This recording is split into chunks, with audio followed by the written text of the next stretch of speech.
ધનતેરસના દિવસે આ ભૂલો ક્યારેય ન કરવી। શાસ્ત્રો અનુસાર ધન્વંતરીનો જન્મ આ દિવસે થયો હતો, તેથી તેને ધનતેરસ કહેવામાં આવે છે।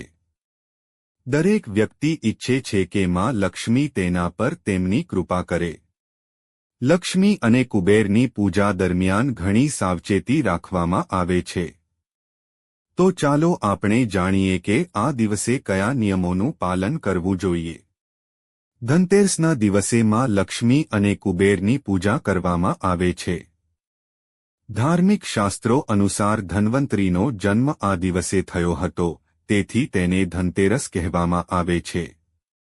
દરેક વ્યક્તિ ઈચ્છે છે કે માં લક્ષ્મી તેના પર તેમની કૃપા કરે। લક્ષ્મી અને કુબેરની પૂજા દરમિયાન ઘણી સાવચેતી રાખવામાં આવે છે।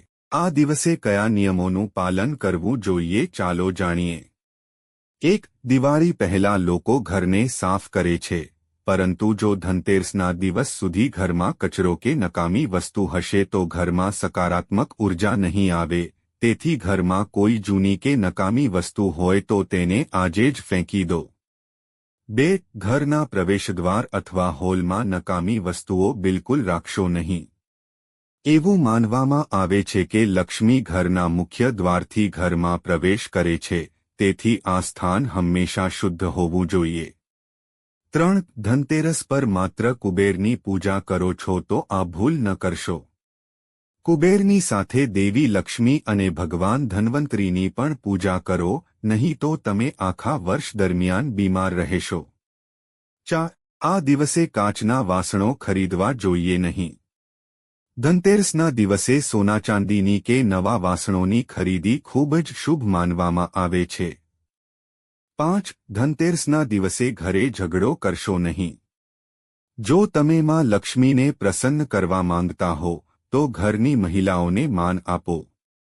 6. ધનતેરસના દિવસે કોઈને પણ ઉધાર આપવાનું ટાળો।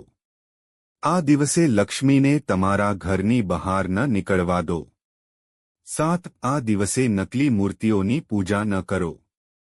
સોના, ચાંદી અથવા માટીની બનેલી દેવી લક્ષ્મીની મૂર્તિની પૂજા કરો। 8. ધનતેરસ પર લોખંડની કોઈ ચીજ વસ્તુઓ ખરીદશો નહીં। એવું માનવામાં આવે છે કે આ દિવસે લોખંડ ખરીદવાથી ઘરમાં ગરીબી આવે છે। મિત્રો, જો તમને વિડિયો પસંદ આવ્યો હોય તો લાઇક કરો અને સબસ્ક્રાઇબ કરો અને બાજુમાં આપેલા બેલ આઇકન પ્રેસ કરીને ઓલ પર પ્રેસ કરજો જેથી તમને વિડિયોની નોટિફિકેશન સૌથી પહેલા મળતી રહે। અને વિડિયો છેલ્લે સુધી જોવા બદલ આપ સૌનો આભાર।